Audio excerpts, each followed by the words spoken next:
Hello ফিয়াস, আসসালামু আলাইকুম। আজকে আমি রান্না করব আলু বেগুন টমেটো দিয়ে রুই মাছের ঝোল। প্রথমে কড়াইতে দিয়ে দিব সাদা তেল, দিয়ে দিব সামান্য পরিমাণ পেঁয়াজ কুচি, দেব সামান্য পরিমাণ রসুন বাটা,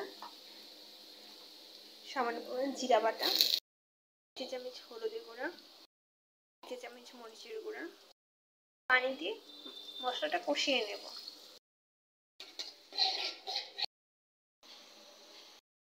আমি মাছগুলো কষিয়ে নেব।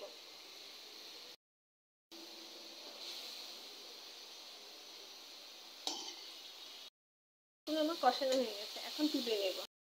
এখন দিয়ে দেবো কেটে রাখা আলু বেগুন টমেটো।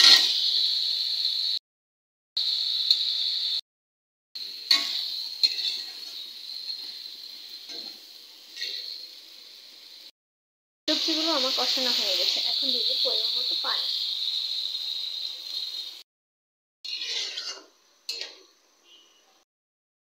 তৈরি হয়ে গেল আমার রুই মাছের তরকারি।